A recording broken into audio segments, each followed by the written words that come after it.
तूफानों में साथ है, मैदानों में साथ है, तूफानों में साथ है, मैदानों में साथ है। जंग उसकी वो खुद ही लड़े, बियाबानों में साथ है।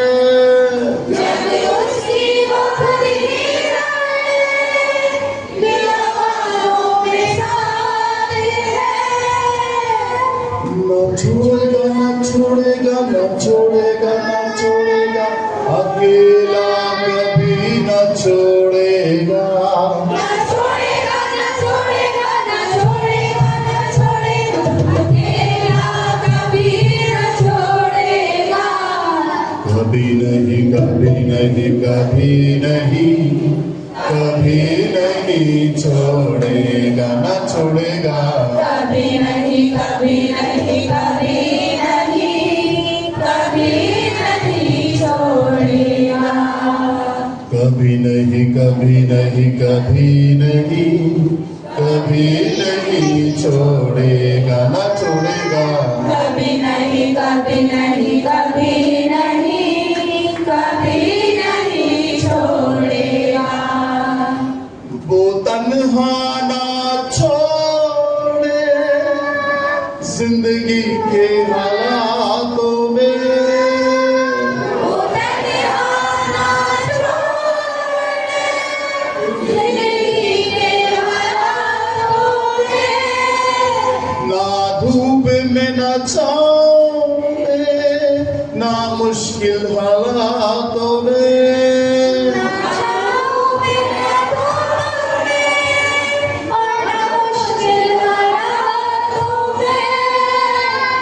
हाथों को उठा बोलो, मैं तेरे लिए महिमा करूंगा, तेरे लिए महिमा करूंगा। मैं देख रहा हूँ पवित्र आत्मा कुछ बहनों को टच कर रहा है। मैं देख रहा हूँ पवित्र आत्मा कुछ लोगों को छू रहा है। हालेलुया। मैं देख रहा हूँ कुछ लोगों को पवित्र आत्मा घायल कर रहा है। कुछ लोगों को पवित्र आत्मा घायल कर रहा है। कुछ लोगों को पवित्र आत्मा घायल कर रहा है। और मैं देख रहा हूँ कुछ लोग बदल रहे हैं, कुछ लोग बदल रहे हैं, कुछ लोग बदल रहे हैं, कुछ लोग बदल रहे हैं। मैं देख रहा हूँ। बोलो आमीन।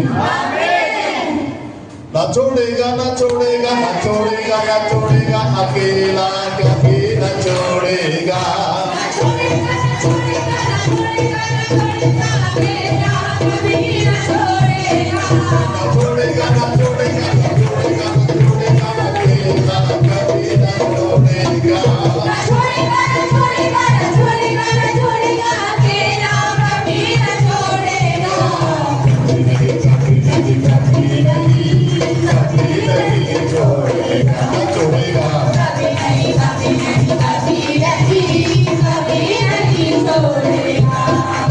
कभी नहीं कभी नहीं कभी नहीं कभी नहीं छोड़ेगा। ना छोड़ेगा। कभी नहीं कभी नहीं कभी नहीं कभी नहीं छोड़ेगा। वो तन्हा ना छोड़े जिंदगी के हालातों में, वो तन्हा ना छोड़े जिंदगी के हालातों में। ना छाँव में ना धूप में, ना मुश्किल हालातों में।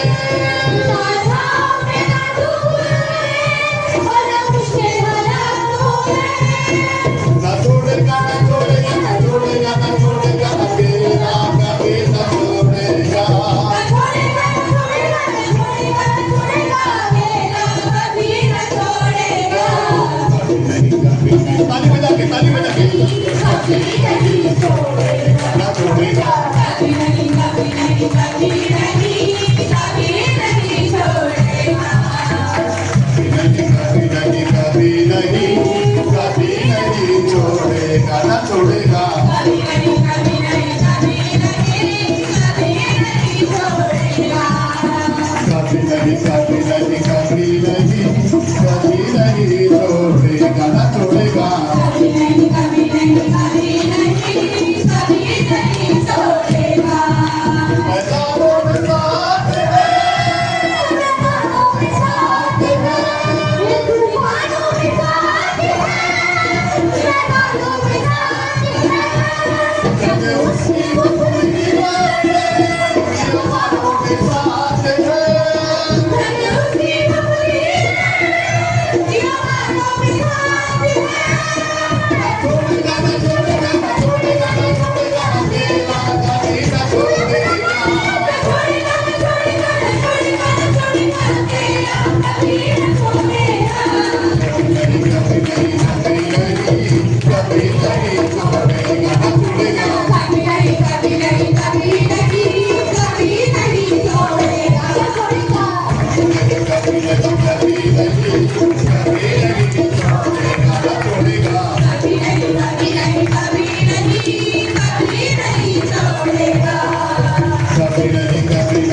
कभी नहीं कभी नहीं छोड़ेगा, न छोड़ेगा। कभी नहीं, कभी नहीं, कभी नहीं, कभी नहीं छोड़ेगा।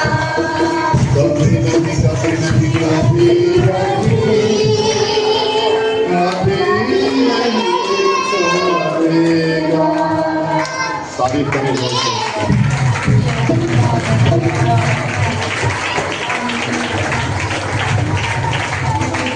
अपने सीने के ऊपर अपना सीधा हाथ रखें और बोले, प्रभु यीशु मसीह मैं आपसे प्यार करता हूँ। पवित्र आत्मा में आपसे बहुत प्यार करता हूँ। मुझे उठाकर खड़ा कर तैयार कर। आमीन। बोलो आमीन। हालेलुया। मैं प्रार्थना में था और सुबह के समय जब मैं उठा और फिर प्रार्थना करके लेटा तो मैं दर्शन में देखता हूं कि मैं रोड पर चल रहा हूं। बिल्कुल ध्यान से सुनो। तो चलते चलते चलते चलते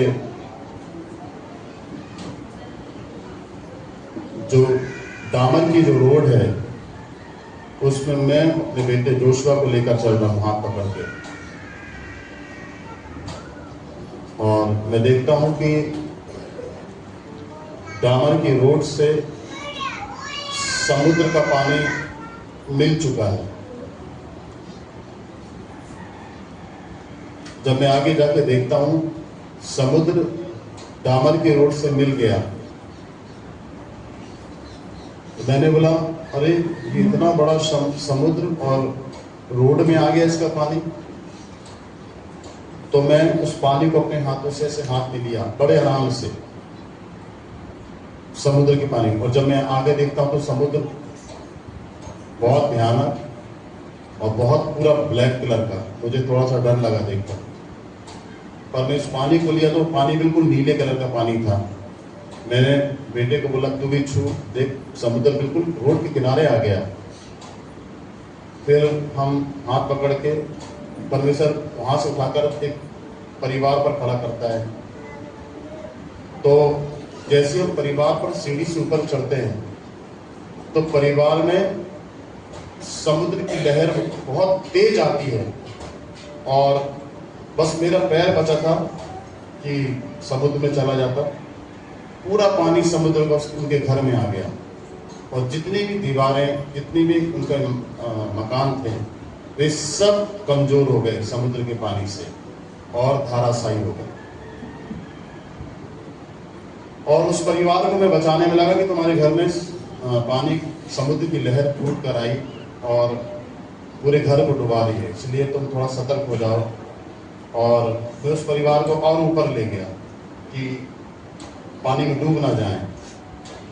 इतने में मेरी आंख खुल जाती है। मैं प्रार्थना करता हूं परमेश्वर से कि परमेश्वर इसका मतलब क्या है। साफ परमेश्वर मुझसे कहता है मैं अगस्त के महीने में, जनवरी जुलाई के लास्ट महीने में मैं तुझे बताता हूं कि मैं 2 देशों में सुनामी को लेकर आऊंगा। और आप देखो कि उसमें जापान और रशिया में जबरदस्त सुनामी आई। मेरा प्रभु ऐसा क्यों? मेरा प्रभु आप ऐसा क्यों कर रहे? बोला वे अपनी कल्पना, सुनो ध्यान से, प्रॉफिटिक वर्ड है इन दोनों देशों के लिए। और ऐसे बहुत सारे कंट्रीज हैं, देश हैं जो इसी स्थिति में हैं। परमेश्वर मुझे कहता है मैंने इस देश की जो कल्पनाएं, जो इस देश ने जो कल्पनाएं बनाई हैं उनको मैंने पानी में मिला दिया।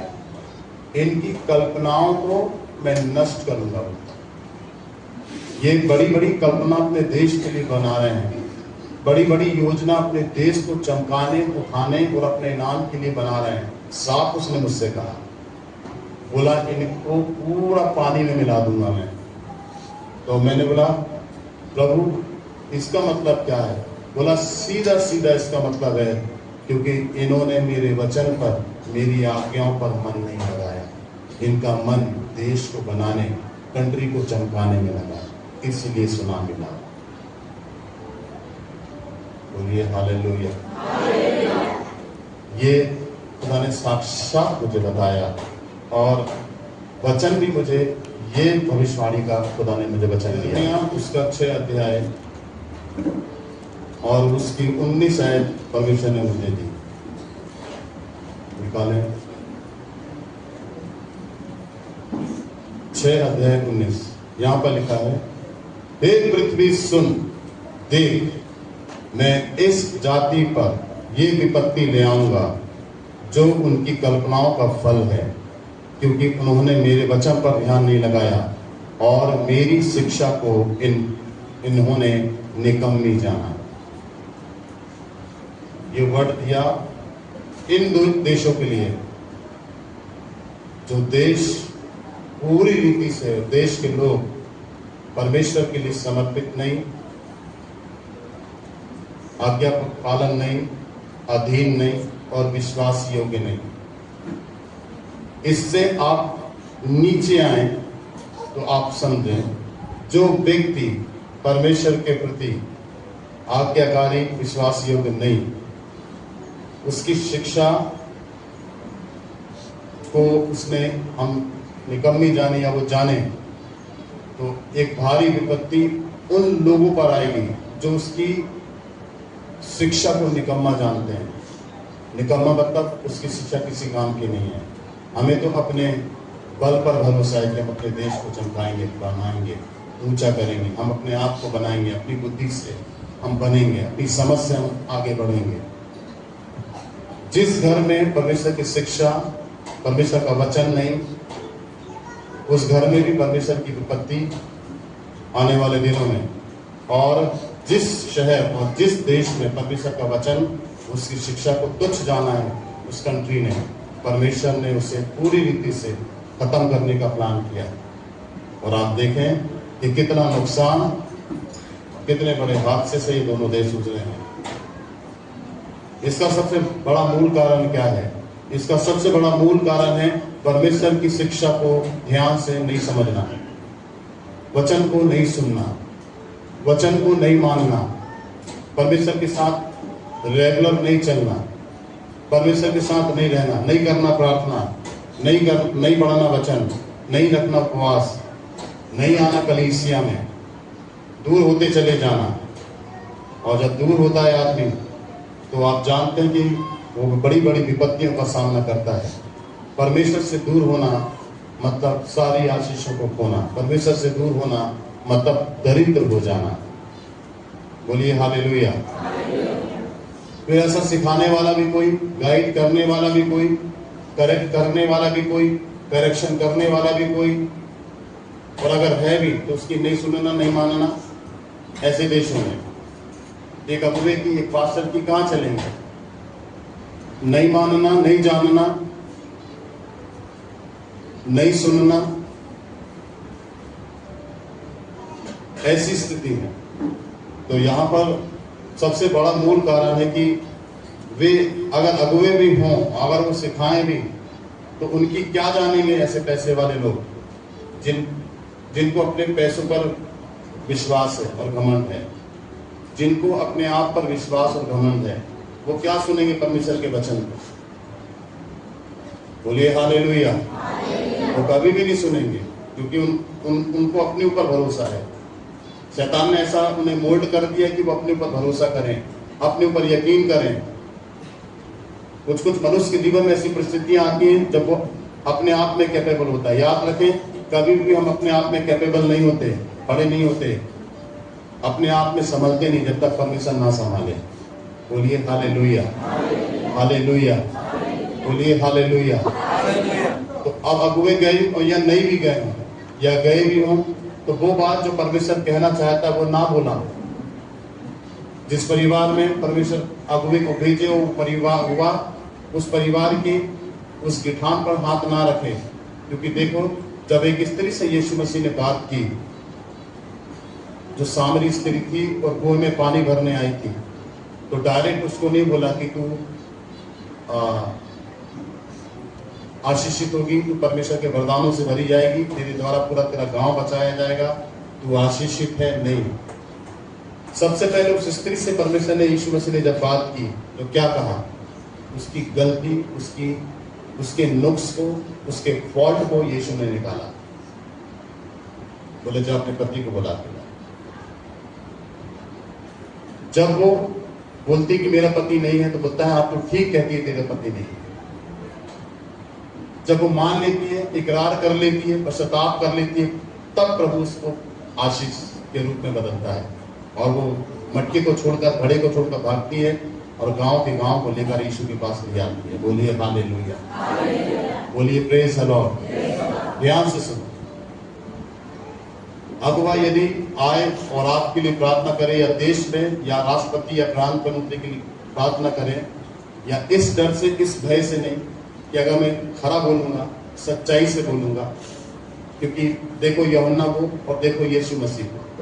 यीशु मसीह यूहन्ना को देखो, यूहन्ना कहता है जितने भी विद्वान और जितने भी पढ़े लिखे लोग खड़े हुए थे और यूहन्ना के पास बपतिस्मा लेने के लिए आने वाले थे, डायरेक्ट उनको देखता और ये कहता है कि हे सांप के बच्चों, तुम्हें किसने चिता दिया कि आने वाला क्रोध से भागो। उसने कोई ऐसी बात नहीं करी जिससे कि उनको और मलहम लगे और पट्टी बांधे और प्यार से बात हो, परंतु सख्त। और जब यीशु मसीह ने मंदिर के शास्त्री, फरीसी, सदूकी, याजकों से बात की तो खरी बात की।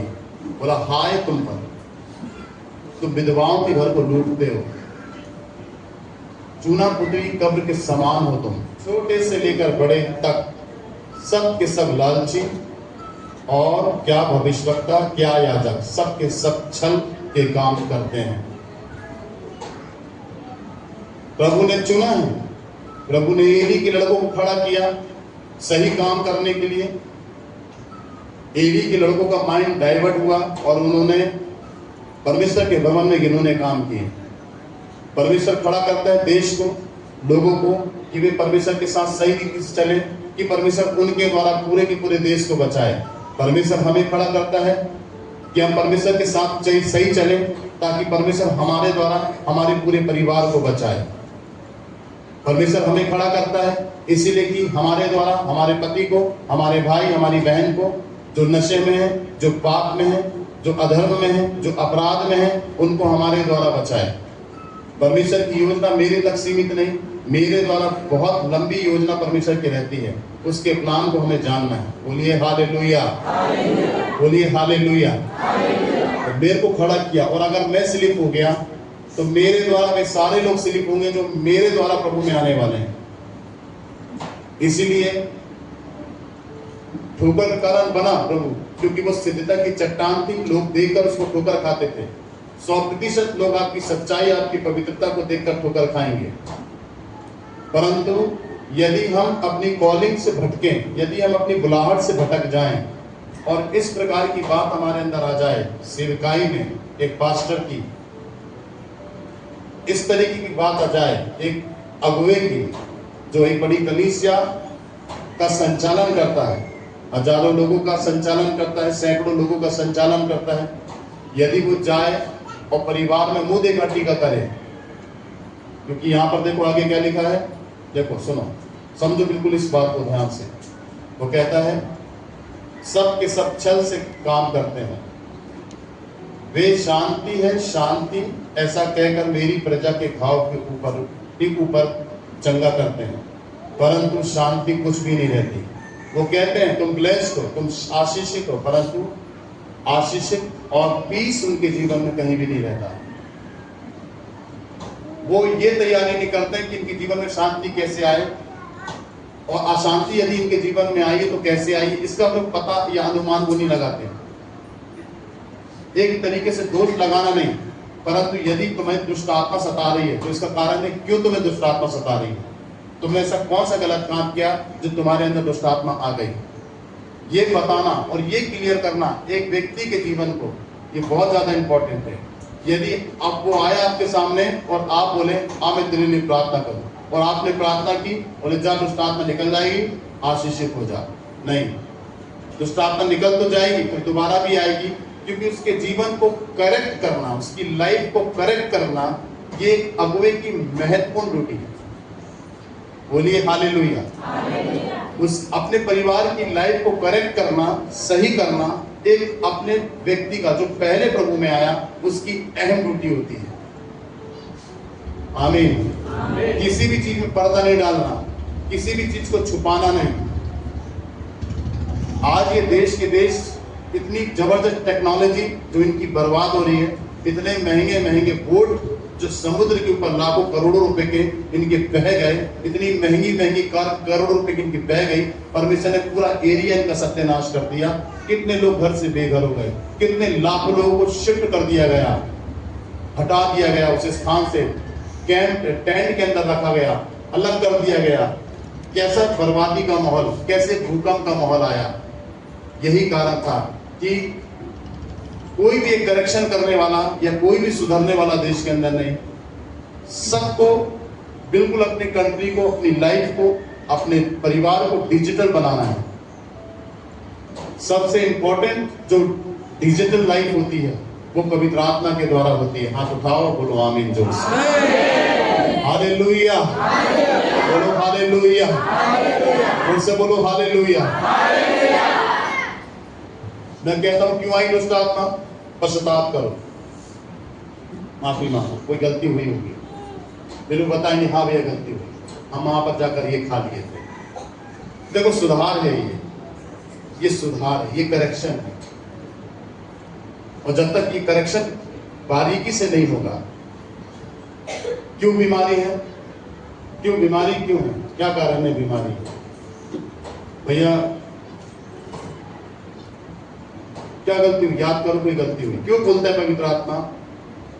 किसी बहन ने सिंदूर लगाया, आप समझो उसके काम करने के तरीके को, उसकी मनसा को समझो। अगर वो दर्शन में बात कर रहा है तो उसके दर्शन के अंदर कितना गहरा करेक्शन छुपा है, देखो आप। अगर आप समझदार हैं तो उसके करेक्शन को देखो। आज भी बताऊंगा मैं 7-8 दर्शन। बोलो हालेलुया। जब उसने बोला कि एक बहन, एक है सिंदूर से उसको दिक्कत हुई है, सिंदूर लगाती है, तो अब वो उठी और यहाँ पर भी है, मैंने उससे पूछा, बोली हाँ मेरा सिंदूर से दिक्कत है। बोले हाँ मुझे सिंदूर से दिक्कत है। मैंने सिंदूर कहाँ से लाई? ये पूछना बहुत ज्यादा जरूरी है। मैं ये बोलूं चल आज से तेरी दिक्कत दूर, तो वो सिंदूर कभी अपने जीवन से नहीं हटाती, वो दिक्कत भी दूर नहीं होती और उसको वो लगाती रहती और दिक्कत बनी रहती। समस्या कहां से आई उसकी जड़ में जाना और उसको जड़ से अलग करना, जड़ से उखाड़ना बहुत जरूरी है। आमीन। जिन अगुओं की बात परमेश्वर कर रहा है वो जड़ से नहीं, वो तने को काट रहे हैं, जड़ वही की वही है। परमेश्वर कहता है नहीं। इसीलिए यशायाह भविष्यवक्ता की किताब में वचन कहता है परमेश्वर का, मैं तुम्हें अनुकूल चरवाहे दूंगा, अपनी पसंद से चरवाहे दूंगा। एक अच्छे पास्टर्स में तुम्हें दूंगा, एक अच्छे लीडर्स में तुम्हें दूंगा। परमेश्वर कहता है मैं अच्छे लोग, अच्छे आत्मिक लोग तुम्हें दूंगा। क्यों देगा? वो लोग, वो पास्टर, वे अगुवे हमारे जीवन की कमियों को दूर करके हमें परफेक्शन में लाकर खड़ा करें। बोलो हाथ उठाकर आमीन। बहुत इंपॉर्टेंट और बहुत अद्भुत बात पवित्र आत्मा ने आज सिखाया। ये सुनामी के वजह से मैंने, पवित्र आत्मा ने ये दर्शन बताया। कंडीशन कुछ यही है। बोलो जोर से हालेलुया। अब उस बहन ने बोला कि सिंदूर है, तो मैंने क्या करना है इसका? मैंने जाके फेंक दे इसको, और जाकर फेंकी, हटा दे उसको अपने जीवन से, निकाल दे उसको जीवन से। क्यों? कैसे आई ये चीज? पापों के कारण। पापों को हटा दे अपने जीवन से। क्यों? कैसे आई ये चीज? खाने के द्वारा। उस खाने को हटा दे अपने जीवन से, कभी इस प्रकार का खाना मत खाना।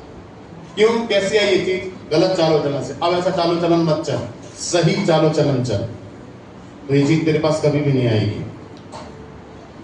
तो पवित्र आत्मा का अगुवाई और पवित्र आत्मा के दर्शन की बात को आप समझें। अभी मैं आपको बताऊंगा, और क्लियर होती जाएगी पिक्चर, आपको समझना है। बोलिए हालेलुया। क्योंकि देखिए, एक व्यक्ति जब पाप में होता है, जब पाप करता है, तो पाप के द्वारा बीमारियां आती हैं, बीमारी पहले नहीं आएगी, पहले पाप आता है। आप सोचो बीमारी किसी व्यक्ति को पहले आई, कभी नहीं ऐसा हो सकता। पहले उस व्यक्ति के जीवन में पाप होता है, पाप के द्वारा बीमारी आती है, चाहे वो कैंसर की हो, चाहे वो टीबी की हो, चाहे वो रसौली की हो, चाहे वो कोई भी बीमारी हो शरीर में, वो पापों के द्वारा पैदा होती है बीमारी। और बीमारी जो पापों के द्वारा आती है, पाप एक दुष्ट आत्मा है जो आपके अंदर आकर आपको पाप करवाता है और बीमारी को लेकर आता है। फिर वो बीमारी की आत्मा को आदेश करता है, जाओ काम करो शरीर में। इसको कंट्रोल कर चुका हूं मैंने देखा है दर्शन में। शैतान जो पाप की स्पिरिट है, पाप कराती है, वो एक आदमी को अपने कंट्रोल में कर लेती है। उसके बाद फिर सेकंड स्टेप बीमारी को आगे देती, बोले आ जाओ काम करो। तो फिर वो बीमारी की स्पिरिट जिनका नाम कैंसर है, वो बीमारी की स्पिरिट जिसका नाम डायबिटीज है, वो बीमारी की स्पिरिट जिसका नाम ब्रेन ट्यूमर है, ब्रेन हेमरेज है, वो बीमारी की स्पिरिट जो जादू टोने की स्पिरिट, तंत्र मंत्र विद्याओं की स्पिरिट, तब उनके लिए सारे दरवाजे खुलते हैं, क्योंकि पाप पहले कब्जा कर लेता है। यीशु मसीह ने कैसे सिखाया, जब किसी भी घर में जाओ तो घर के प्रधान को बांध दो पहले, तब उस घर को तुम लूट पाओगे। जब तक तुम घर के प्रधान को, मेन व्यक्ति को बांधोगे नहीं, तब तक घर को नहीं लूट पाओगे। तो यीशु सिखाता है। तो दुष्ट आत्माएं नहीं जानती होंगी, दुष्ट आत्माएं भी जानती होंगी कि पहले इस व्यक्ति को कंट्रोल करो, तब इसके शरीर में बीमारी डालेंगे हम। इस बहन को कंट्रोल करो, तब इसके अंदर जादू टोना डालेंगे हम, जादू टोने के द्वारा दुष्ट आत्मा डालेंगे हम। तो याद रखो कि जब पाप है तो वहां बीमारी है, पाप है जहां वहां श्राप है, पाप है जहां वहां बंधन है, जहां पाप है वहां श्राप है, जहां पाप है वहां जादू टोना है, जहां पाप है वहां दुष्ट आत्माएं हैं, जहां पाप है वहां कैंसर है, जहां पाप है वहां टीबी है, जहां पाप है वहां रसौली है, जहां पाप है वहां गांठें हैं कैंसर की। इसको आपको अच्छे से समझना है। हाथों को उठाओ, जोर से बोलो हालेलुया, हालेलुया, हालेलुया। कुछ महीनों परमेश्वर से मैं हट गया दूर और मैं पूरा ध्यान बड़े बड़े ड्रामे में लगाने लगा। और जब मैं परमेश्वर से दूर हटा, मैंने बोला मैं तो तेरे साथ चल रहा हूं, मैं तेरी तो काम कर रहा हूं, दिक्कत क्या है? मैं बड़े बड़े ड्रामे कर रहा हूं स्वर्ग और नरक के, जा जाके अलग अलग शहरों में। मेरे पास एल्बम है, मेरे पास सीडी है उनकी ड्रामे की। आपको किसी जब स्क्रीन लगेगा यहाँ, जब वो ड्रामे की सीडी में आपको दिखाऊंगा कि मैं कैसे काम करता था। तो जा जाके मैं ड्रामे करता, प्रोग्राम करता और प्रार्थना की लाइफ बिल्कुल नील हो गई मेरी। मैं परमेश्वर से दूर हो गया।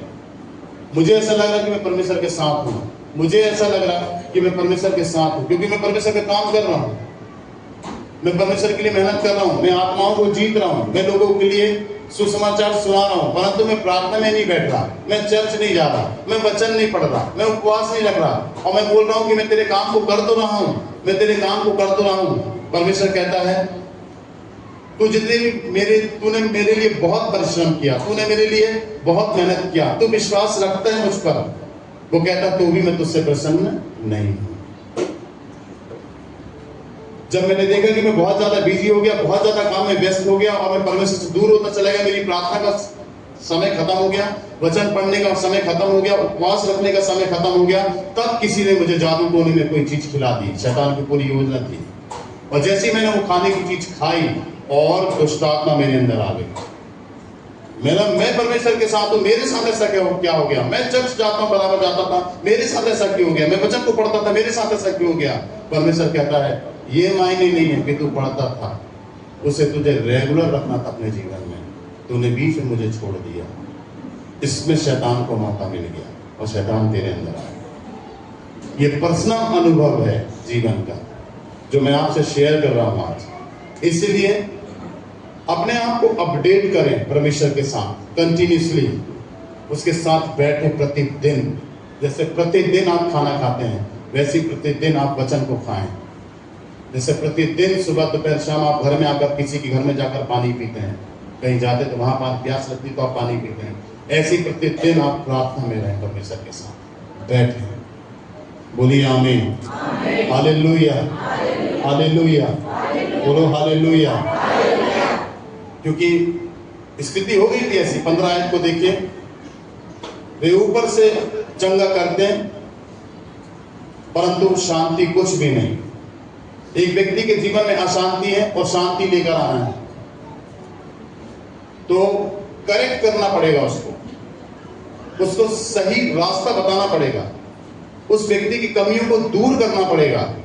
वो कैसे भी करेगा वो करेगा कि उसको बिल्कुल सॉलिड तरीके से परमेश्वर में परफेक्शन में लाकर खड़ा करना है, सामर्थ्य बनाना है उसको परमेश्वर के लिए। हाथ उठाओ और अपनी लिए ग्रहण करो इसे यीशु मसीह के नाम से। आमीन बोलो जोर से। Hallelujah, hallelujah. समझ गए? उसको करेक्ट करना है, उसको सही करना है। और ये चीज मेरे को पवित्र आत्मा ने सिखाया। यीशु मसीह प्रकाशित वाक्य में कहता है कि तू कहां गिरा स्मरण कर। अगर आपने पढ़ा हो प्रकाशित वाक्य, कलीसिया को कहता है तू कहां गिरा स्मरण कर,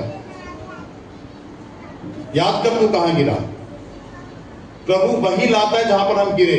हम आगे बढ़ जाते हैं वहां से नहीं, जहां पर हम गिरे, चाहे 2 साल हो गए हमको, 3 साल हो गए, वहीं 3 साल पुराने में लेकर जाएगा। बोले वहीं से सही तरीके से चलना शुरू करा।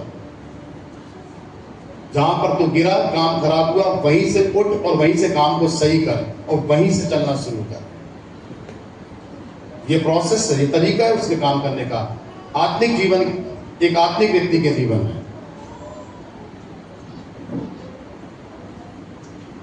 मैंने वहीं से काम शुरू किया जहां पर मैं गिरा। मैंने फिर वहीं से प्रार्थना स्टार्ट करी जहां पर मैंने छोड़ी। मैंने वहीं से वचन पढ़ना स्टार्ट किया जहां पर मैंने वचन पढ़ना छोड़ा। मैंने वहीं से फिर उपवास रखना शुरू किया जहां पर मैंने उपवास रखना बंद कर दिया था। फिर मैं कई समय तक पीछे हो गया आत्मिक जीवन में। प्रभु मुझसे कहता है यदि तू बराबर ईमानदारी से चलता तो आज ये जो तू देख रहा ना, ये नहीं होता। तुझे बहुत ऊंचे में लेके जाने वाला था।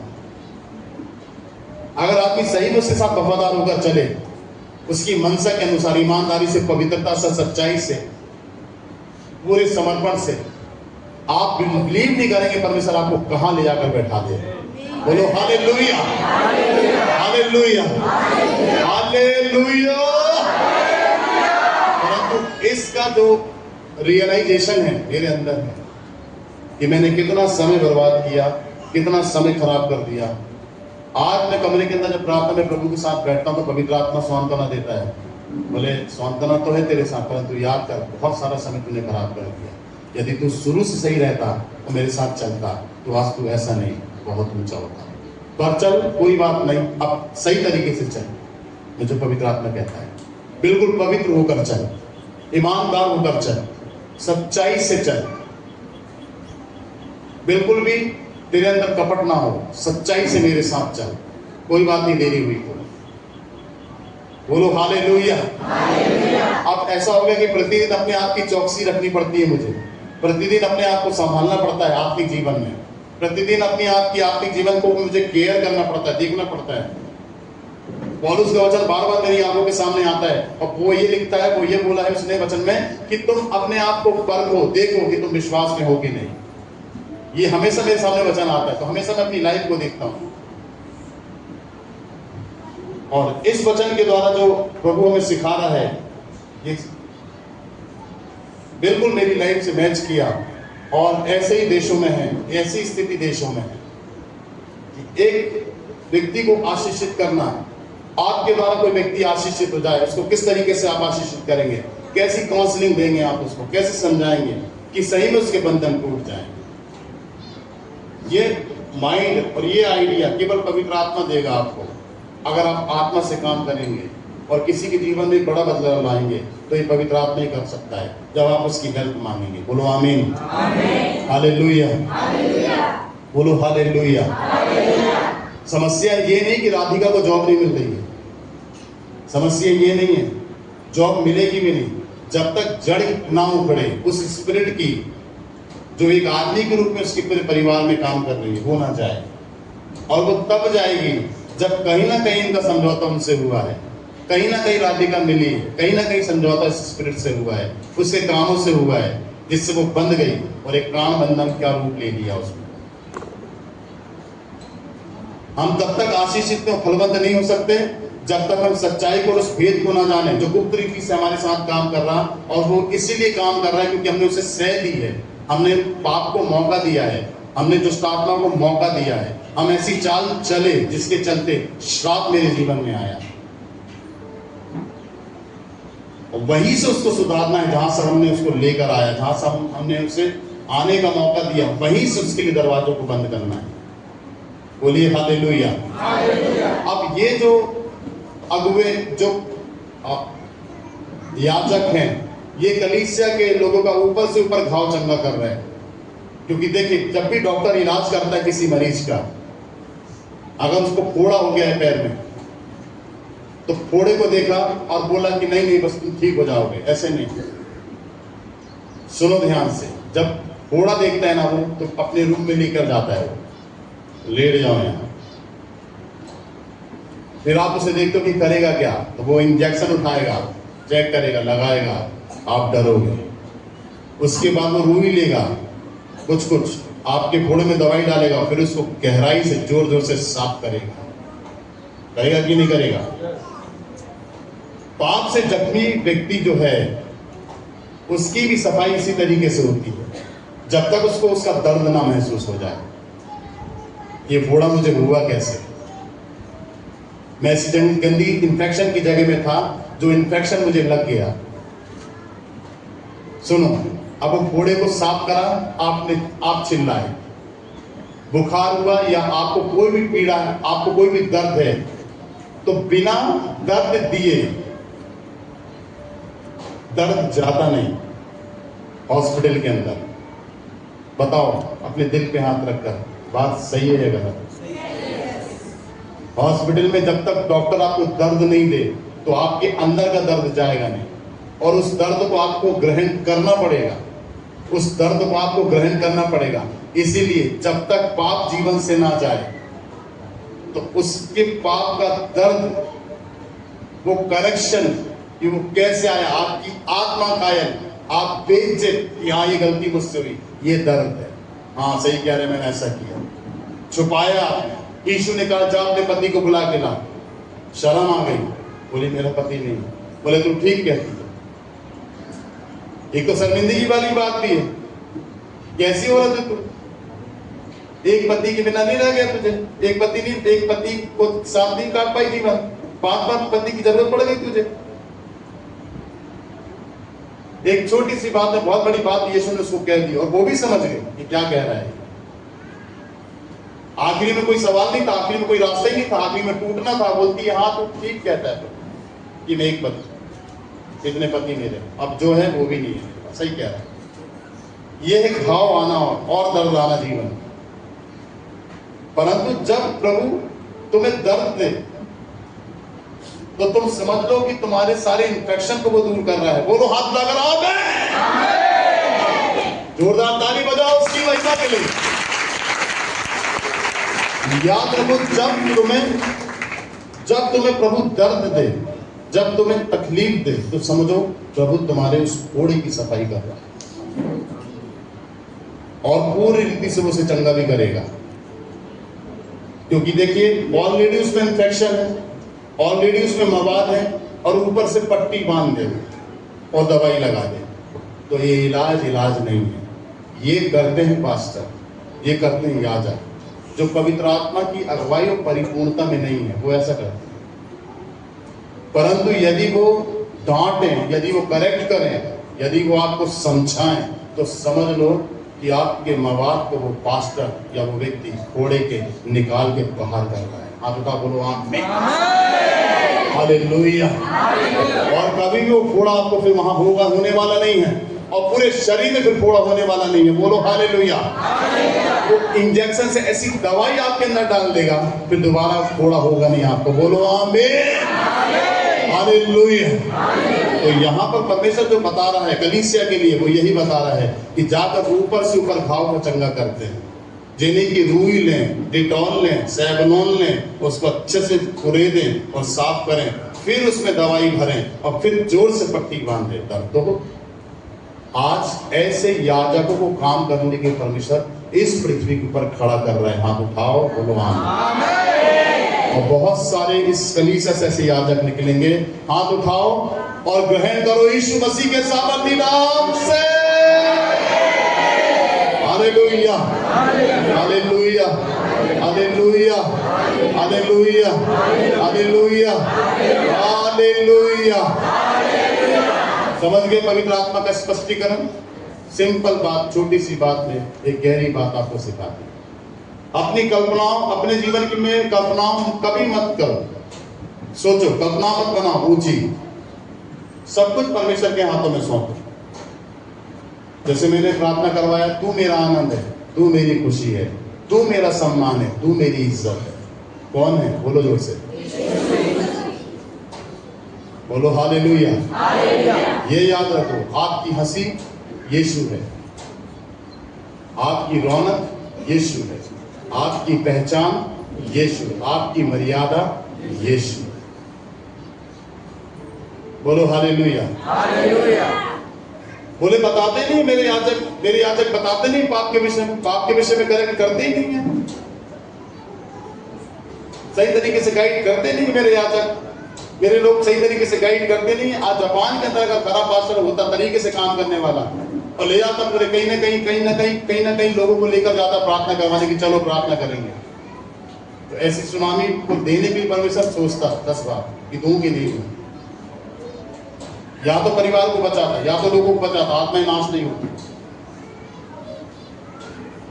और होंगे भी ऐसे, परंतु और ज्यादा बल चाहिए इस काम को करने के लिए, और ज्यादा मेहनत चाहिए इस काम को करने के लिए, एक बहुत बड़ा सैक्रिफाइस चाहिए इस काम को करने के लिए कि वो चुनौतियों को सामना करे और एक्सेप्ट करे उसको। मरने की चिंता, बेइज्जत होने की चिंता, मार खाने की चिंता या नाश होने की चिंता ना करे हुआ, और बिल्कुल अपनी जान को हथेली में रख के काम करे खुदा का, तो एक बहुत बड़ी बेदारी देश के अंदर आ सकती है। बोलो हालेलुया। अपने हाथों को उठाओ, जोर से बोलो आमीन, हालेलुया। परंतु क्या करें, अब वो कल्पना कर रहा है, अब ऐसा डिजिटल बनेगा, अब ऐसी कार, ऐसी ट्रेन बनेगी, अब ऐसा बनाएंगे, ऐसी नदियों को सेट करेंगे, ये सारी कल्पनाएं हैं देश की।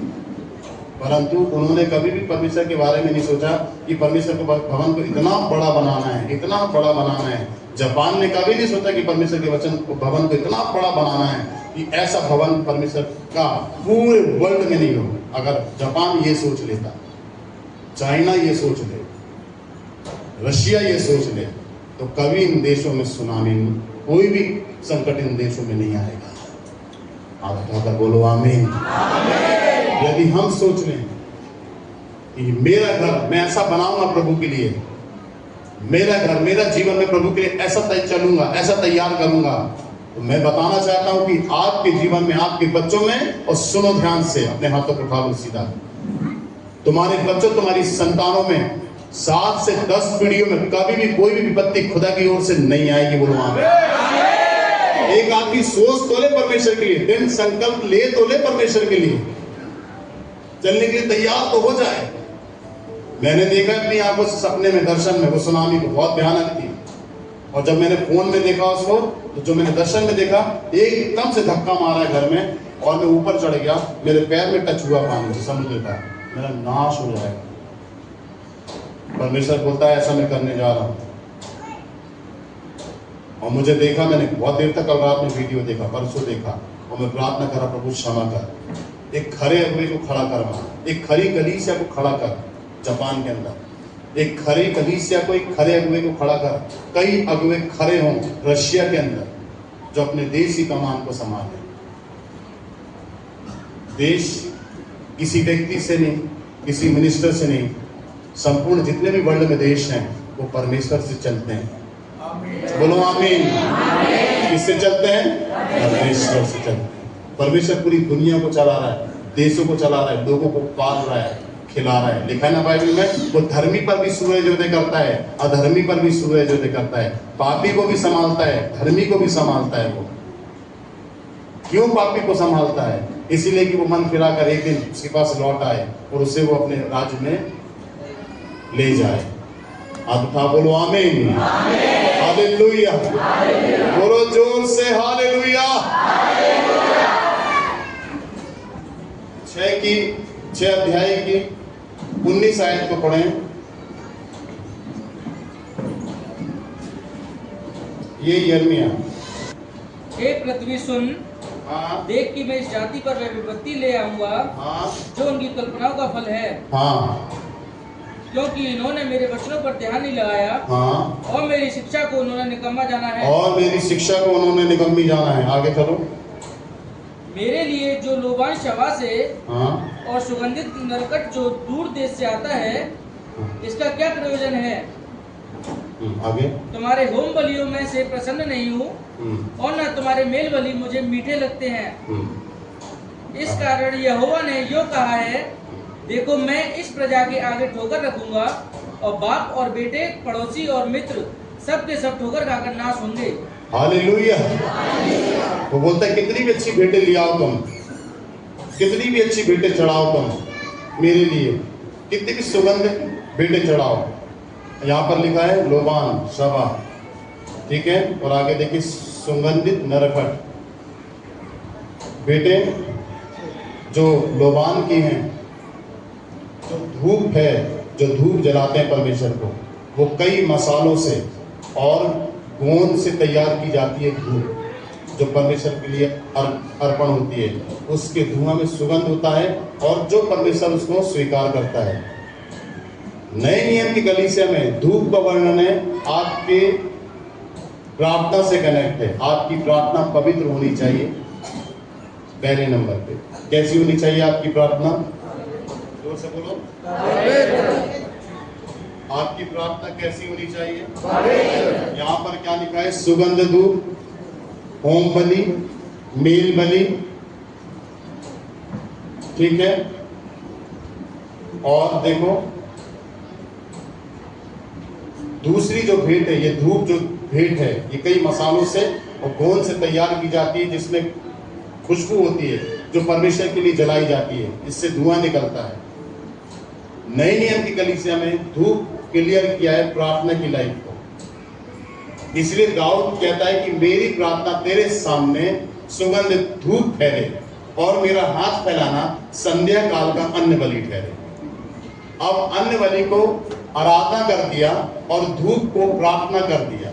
एक ऐसी सुगंध जिसके अंदर बदबू ना हो, एक ऐसी प्रार्थना जिसके अंदर बदबू ना हो, एक ऐसी प्रार्थना जिसके अंदर गंदगी ना हो, एक ऐसी प्रार्थना जिसके अंदर पवित्रता हो। फिर आप आराधना करते हैं, जिसको कहते हैं पूजा और आराधना, यही धूप के अंदर इंक्लूड है। आराधना बिल्कुल पवित्र होनी चाहिए। आपका हाथ उठाना पवित्र होना चाहिए, आपका मुंह से गाना गाना पवित्र होना चाहिए परमेश्वर के लिए। सीधे आपकी आराधना की भेंट परमेश्वर के सामने धुआं बन के जाती है और परमेश्वर उस आराधना पर विराजमान होता है और उस आराधना को परमेश्वर ग्रहण करता है। जोरदार ताली बजाओ उसकी महिमा के लिए और जोर से बजाओ।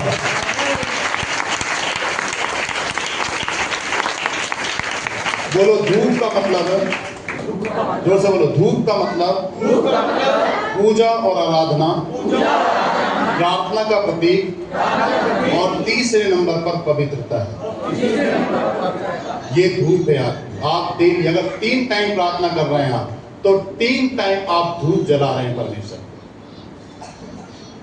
अगर आप 4 बार प्रार्थना कर रहे हैं 24 घंटे में, तो 4 बार आप धूप जला रहे हैं। और धूप कैसी होनी चाहिए? पवित्र और सुगंधदायक और निस्वार्थ। निस्वार्थ बोलो, निस्वार्थ बोलो, हालेलुया। बोला ऐसी धूप दिया नहीं लोगों ने मुझे, ऐसी धूप चढ़ाया नहीं है इन्होंने मुझे। फॉर्मेलिटी के लिए आते मेरे पास। ये यहाँ पर यिर्मयाह में कहता है, ये मेरे पास फॉर्मेलिटी के लिए आते हैं, केवल फॉर्मेलिटी। इनके मन में नहीं हूं मैं, इनके मन में नहीं है मेरे लिए धूप, फॉर्मेलिटी के लिए चढ़ा रहे हैं। फॉर्मेलिटी के लिए मेरे पास आते हैं। तो ऑलरेडी देख लो, ये सारी कंट्रीज जो बड़ी बड़ी कंट्रीज, फॉर्मेलिटी है इनमें। सच्चाई थोड़ी ना खुदा के प्रति, पवित्रता थोड़ी ना, ईमानदारी थोड़ी ना है। तभी तो बड़े बड़े संकट झेलते हैं, ये बड़े बड़े नुकसान इनके जीवनों में होते हैं। इससे कंपेयर कर लो अपने आप को, इससे कंपेयर कर लो अपने परिवार को। यदि ये सारी कंडीशन हमारे जीवन में, हमारे परिवार में नहीं है, तो हम बड़े बड़े दुख झेलेंगे, बड़े बड़े संकट हमारे जीवन में आएंगे, बड़ी बड़ी परेशानियां हमारे जीवन में आएंगी। बोलिए जोर से हालेलुया, बोलिए जोर से हालेलुया, हालेलुया। इसको हमें ध्यान रखना है। अंतिम बात बता के समाप्त करूंगा। बीते समय एक भाई और बहन मेरे पास आया, बोले परमेश्वर ने मेरे जीवन में बड़े काम किए हैं पास्टर जी, और एक सबको सीखने के लिए, और उस परिवार को भी परमेश्वर ने सिखाया है, आप भी सीखें। बोले पास्टर जी मेरे घर में परमेश्वर का बहुत बड़ा काम हुआ है, जो जिसमें बहुत पैसे मेरे लगने वाले थे, नहीं लगे। परमेश्वर ने मुझे पैसे लगने से बचा लिया। उसने बोला अब मैं पूरी कलीसिया को खाना देना चाहता हूं। कितने लोग हो जाएंगे? मेरा 250-300 लोग हो जाएंगे। ठीक है, मैं आपको अमाउंट दे दूंगा। तो मैंने बोला नहीं, आप खाना मत करो, ऑलरेडी कैंटीन खुल गई है पीछे, खाना नहीं करो। ये सब कुछ सीखने के लिए बोल रहा हूं, सब कुछ सीखने के लिए। इससे हम सीखेंगे, इससे हमारे जीवन में सुधार आएगा। और ऐसी कई गवाहियां हैं जो आपको ऐसी किसी प्रकार की। मैंने बोला खाना नहीं करो, जो तुम खाने में पैसा लगा रहे हो उसको कैश दो। कैश आएगा जिससे चर्च में जो जरूरत है दरी हरी की सब सुधरवाना है, ये स्क्रीन लेनी है, और जो जो सामान है तुम्हारे पैसा जितना भी तुम दोगे खाने में जो लग रहा है, और पैसा मिलाकर हम ये सब चीज़ें कैमरे वैमरे खरीदेंगे चर्च के लिए, स्क्रीन खरीदेंगे चर्च के लिए। अच्छा तो ठीक है, ये ज़्यादा बेस्ट होगा कि मैं आपको कैश दे दूँ। 250-300 आदमी के खाने में खर्चा कितना बैठेगा? कम से कम 15,000 रुपये। 300 आदमी को खाना खिलाने में, क्योंकि अभी लीडर्स मीटिंग हुई थी, 36 लीडर को मैंने उपवास, पवित्र आत्मा बोलती है, पवित्र आत्मा मुझे बोलता है ये 36 लीडर जो मैंने चुने हैं कलीसिया में, ये इनका उपवास तुझे तोड़ाना है, तुझे खाना बनाना है इनके लिए। बिना पवित्र आत्मा की पूछ के मैं कुछ नहीं करता, मेरी पत्नी जानती है। मैं पूछता हूँ पवित्र आत्मा से, इनको खाना देना है क्या? पवित्र आत्मा बोलता है हाँ दे, इनको खिला। ठीक है, फिर मैं ये भी पूछता हूँ कि मैं क्या खिलाऊँ, तो पवित्र आत्मा फिर मैं गोल गोल छोले दिखाता है। अच्छा आप कह रहे हैं छोले की सब्जी बनवाओ, ठीक है।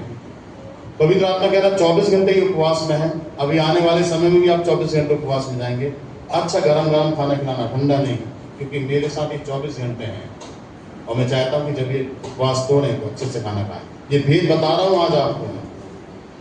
अभी आप 8 तारीख को मेरे साथ प्रार्थना में जाएंगे। एक बुजुर्गों की अलग 8 तारीख, अगले दिन अलग प्रार्थना होगी। जितने सीनियर लोग हैं वो अलग लोग होंगे, जिनकी अलग प्रेयर होगी 12 घंटे की।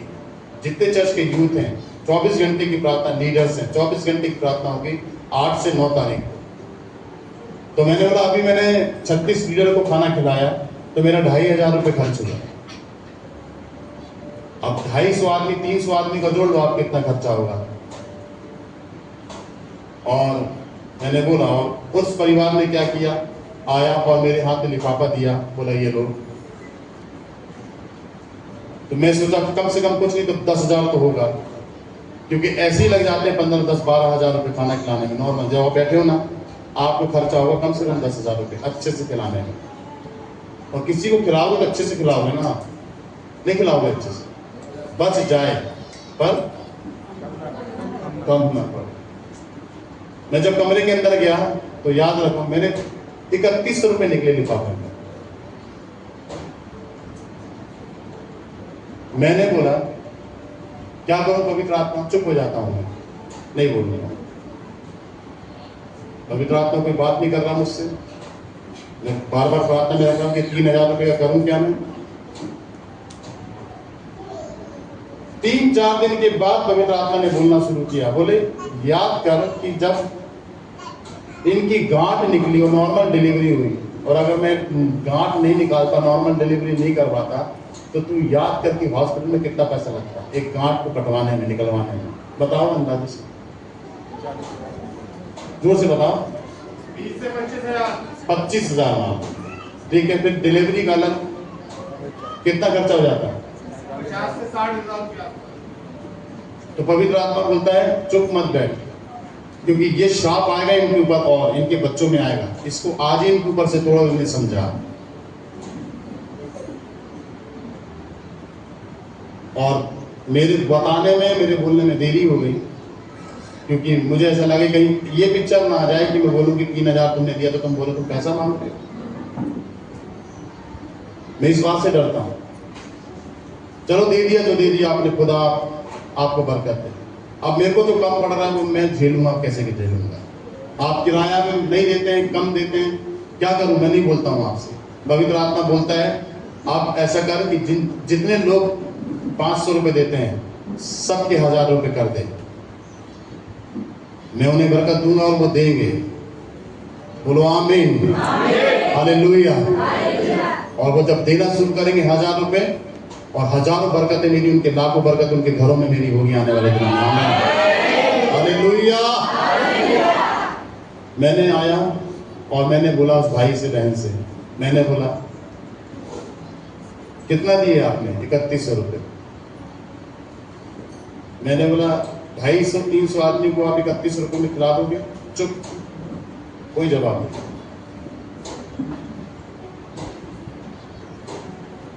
खिला दोगे आप? मैंने बताया कि मैंने 36 लोगों का खाना किया, 2,500 रुपये खर्च हुआ। 865 रुपये का सिलेंडर है। कितने का? बात सही है कि गलत है? और तेल का जो टीन है वो आता है 2200-2500 रुपये का, तो 3,000 तो यही हो गए। और फिर आलू, फिर मसाला, फिर आटा,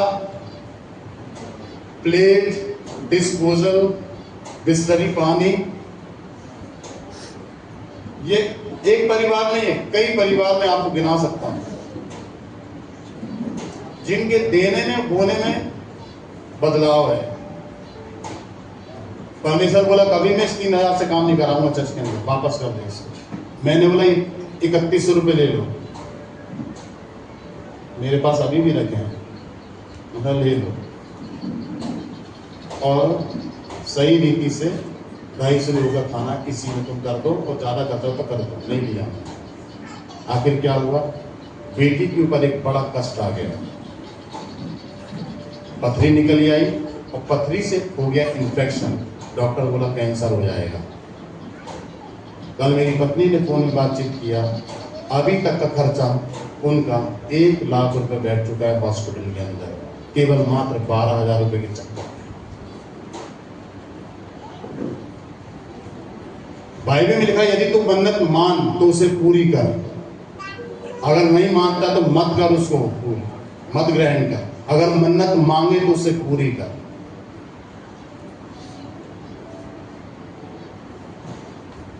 मेरा परिवार है वो, मेरे को छोड़ना नहीं है, उसको मैं लाऊंगा, सिखाऊंगा।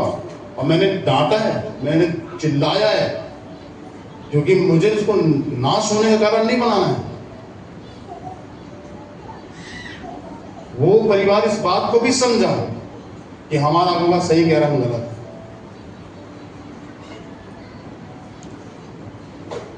तो केवल एक फॉर्मेलिटी के लिए अगर भेंट को कलीसिया दे, फॉर्मेलिटी के लिए यदि आप भेंट चढ़ाएं, औपचारिकता रीति से आप प्रभु के भवन में आकर भेंट दें, करें उसके लिए, वो सब कुछ आपके लिए व्यर्थ होगा।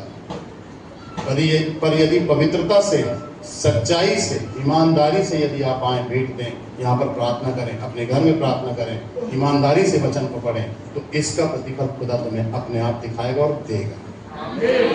हालेलुया, जोर से हालेलुया बोलो, हाथ उठाकर।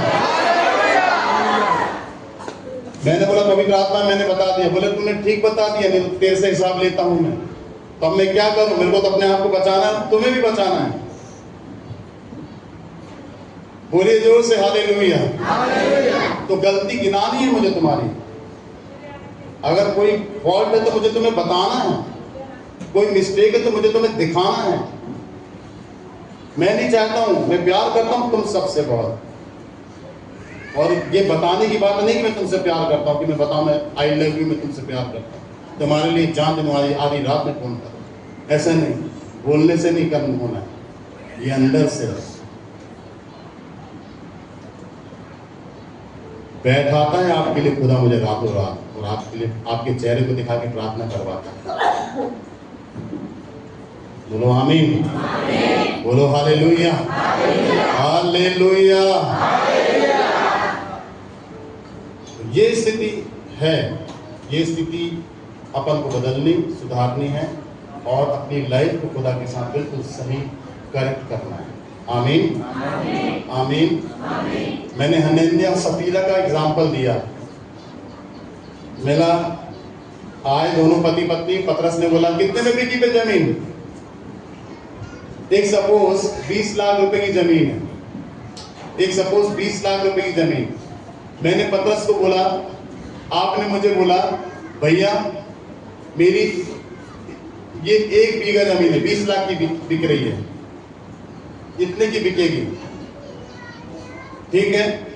मेरे नॉलेज में आ गई बात, या मेरे नॉलेज में तुमने नहीं डाली और तुमने बोली कि भैया तुमने अमाउंट नहीं बोला, तुमने बोला भैया ये जमीन जितने की भी बिकेगी वो सारा पैसा मैं तुम्हें दूंगा खुदा के लिए, सुनते जाना। मैंने बोला ठीक है। तुमने बोल दिया, तुमने मुझे बोला, परमेश्वर ने सुन लिया। सुनो, अब क्या हुआ कि जमीन बिकी 20 लाख की और तुम आए मेरे पास, बोले भैया जमीन बिक गई। मैंने बिक गई। कितने की बिकी? भैया 15 लाख। मतलब 15 लाख की टोटल बिकी। बोले टोटल 15 लाख रुपए की बिकी है। तो पवित्र आत्मा तो जानता है।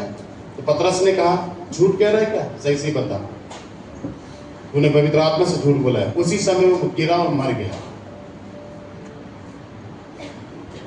उसकी पत्नी आई, उसके आदमी को गाड़ चुके थे। उसकी पत्नी से पूछा क्यों जमीन कितने की बिकी? उसकी पत्नी ने भी बोली 15 लाख की, जबकि बिकी 20 लाख की। पतरस का तू भी झूठ कह रही है। वो भी गिरी, उसी समय मर गई। पतरस ने बोला अभी तेरे पति को गाड़ने वाले गाड़े नहीं है, वो तेरे पीछे खड़े, तो तुझे भी उठा के लेकर जाएंगे। वो भी गिरी, मर गई। जो भी कमिटमेंट है, किसी भी प्रकार का कमिटमेंट है, चाहे वो प्रार्थना का कमिटमेंट हो, उसी समय प्रभु तुम्हारे टाइम से तुम्हारे घर में आ जाता है, बैठ जाता है। तुम बोलोगे मैं रात में 10 बजे प्रार्थना करूंगी, प्रभु आ जाएगा। तुम बोलोगी रात में मैं 2 बजे प्रार्थना करूंगी, प्रभु 2 बजे आ जाएगा। पर यदि तुम अपने टाइम से स्लिप होते हो, हटते हो, तो वहां पर एक बड़ी बरकत को खोते हो तुम अपने जीवन में। जैसे हनन्याह सफीरा ने अपनी मौत को दावत दी और जिंदगी से हाथ धो करके। खुदा है, जीवित है, बढ़कर है, वो बढ़कर काम करता है, बढ़ के चलता है, वो बढ़ के बैठता है, उठता है, काम करता है। वो भलाई वो नहीं दिखता है तो क्या हुआ, परंतु उसकी उपस्थिति चारों तरफ रहती है। आप तो एक ही जगह रहोगे, वो चारों तरफ है। बहुत अद्भुत है, वो सब तरफ है। वो तुम्हारी बातों को तुम अंदर से बोलो, चाहे चुप के बोलो, मन में बोलो, सब कुछ जान लेगा वो। बाइबल में लिखा है भजन संहिता में, मनुष्य का आत्मा दीपक है। परमेश्वर दीपक से सारी चीजों को पता लगा लेता है कि मनुष्य के अंदर क्या चल रहा है। ये हमारी जो आत्मा है ना, ये परमेश्वर का क्या है? दीपक है। और दीपक जब जलता है तो पूरी चीजें दिखती हैं।